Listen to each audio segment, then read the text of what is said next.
My eyes struggle to open. I blink several times, trying to take in my surroundings. A stark white ceiling looms above me. Even from a distance, I can make out the little cracks that scour the surface. Hundreds of tiny passages into darkness. Shifting around a bit, I feel the starchy sheets beneath my outstretched hands. They feel stale and unwashed. Unsurprisingly, the rigid mattress beneath me is no more comforting. I slowly lean up and glance around the room. It's dimly lit. A single desk lamp rests on a table in the far corner. A few books are strewn across the table's surface, none of which are recognizable from where I'm sitting. The table looks worn down, as if it's been there for decades. Out of the corner of my eye, I notice that the wall next to me, it's covered in black etches and scribbles. My eyes wander across the remaining walls, but I soon look away. The same markings enshroud the entire room. I begin to sift through my memories, trying to remember what could possibly bring me to such a place. But to my horror, I can recall nothing. Scarce images float to the surface, yet nothing concrete enough to be considered sensible. My heart begins racing, my temples throb as I clench my palms to the side of my head. Where am I? More importantly, who am I? Deciding I need something to do, I slide myself off the bed, feeling my body creak from the sudden movement. As my bare feet hit the ground, a shiver shoots up my spine. It's freezing. I feel uneasy. Something doesn't feel right. I creep towards the table, unable to shake the dread that suddenly washed over me. I look at the 3 books on the table, searching for something that might help. But the covers are so worn that the books are unrecognizable. Just then, I noticed a folder underneath one of the books. I hastily slide the book onto the floor and grasp the folder. My eyes bulge. Written in flesh blood are the words, "Open me," followed by a crudely drawn exclamation point. It's odd, but I can't help sharing the writer's excitement. My hands tremble as I open the folder. Inside is thick stacks of papers, wrinkled from time. As I begin to rifle through the pages, I find its complication of files on someone under the alias of Patient 37. I continue to read through the entries. Aggressive, highly intelligent, violent, murderous, masochist. I cringe. To my horror, the entries go on and on, countless recollections of unprecedented brutality and terror. Pictures of mutilated bodies plague the folder.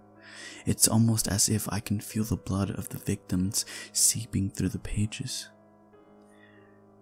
After what feels like hours, I get to the last page.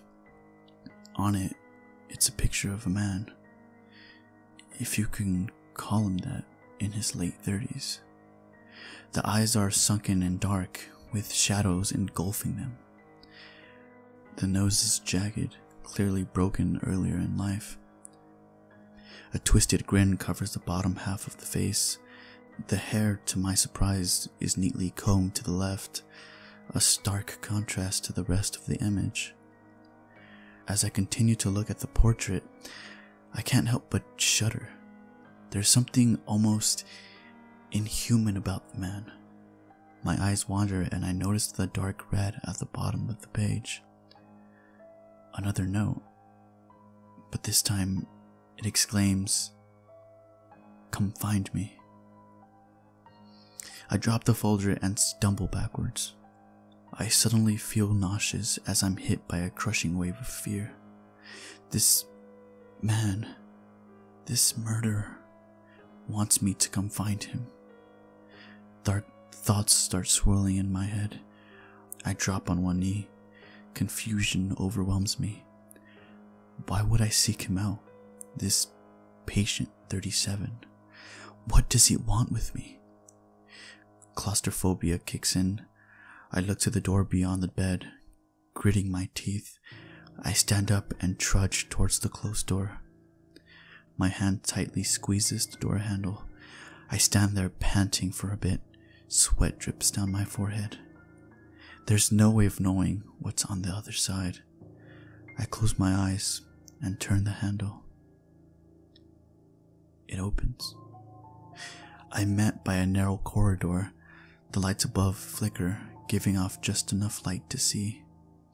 There is an intercom on the far side of the wall. The right light below the speaker blinks rapidly. Just then, music begins to play throughout the entire hallway. The soft keys of a piano, simple but beautiful. I recognize it. Fauré's Nocturne No. 1 in E flat minor. Opus 33 No. 1. I put my hands to my head. Why do I know this song? Why is it playing in such a wretched place? Continue to struggle with my thoughts. I walk through the corridor, feeling strangely guided by the melody. The hallway is barren, just like the prior room. No sound can be heard except for the rhythmic fingering of the piano keys. Oddly, there are no windows, just white walls. I walk over to one of the walls and brush my hand up against it as I walk. The pattern gives off a soothing sensation on my palm. I close my eyes and continue to walk. My eyes jolt open as the pattern on the wall changes. The silence is broken as my hand slides through something wet. I quickly pulled my hand back and stare at it in the quivering light. It's covered in blood. I let out a shrill as my eyes dart towards the wall. Drawn on the surface is a thick red arrow, pointing in the direction I'm walking. I look onward. A body lies on the ground. I rush over, but immediately notice there's no hope. The man's eyes are gouged out, and a knife protrudes from his stomach. Without thinking, I grab the knife's handle and pull. Blood erupts from the wound and spatters on my face. I cry out and frantically wipe it from my eyes. This is disgusting. This can't be happening. Where the fuck am I? I need to get out of here. I pass a large front desk on my right. An elderly woman lies face down, a pair of scissors impaled in the back of her head. Blood pools around her face. A security monitor is on the wall behind her. Nothing but static. I grit my teeth and look down. I need to keep moving.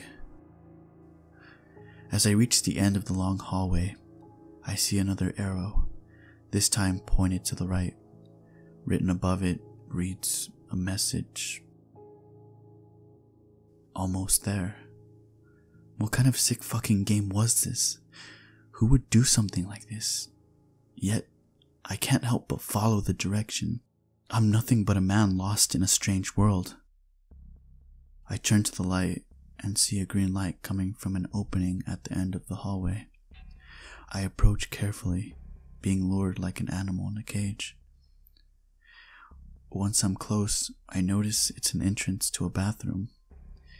I can make out shapes onto the ground, but I'm too far away to see what they are. I shudder based on past experiences. I know it's not going to be pleasant.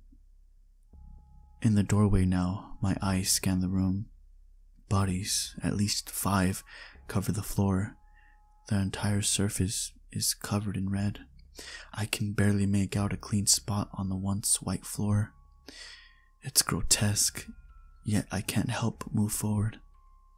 The melody continues to propel me into the unknown.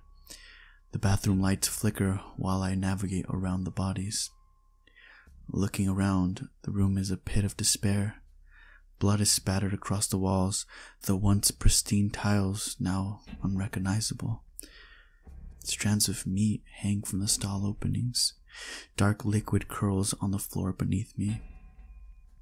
This can't be real. Can it? Just then, I notice a message on the mirror. I can't make it out from my angle, so I step closer. My heart is racing out of my chest. Thump, thump, thump. The adrenaline surges through every ounce of my body.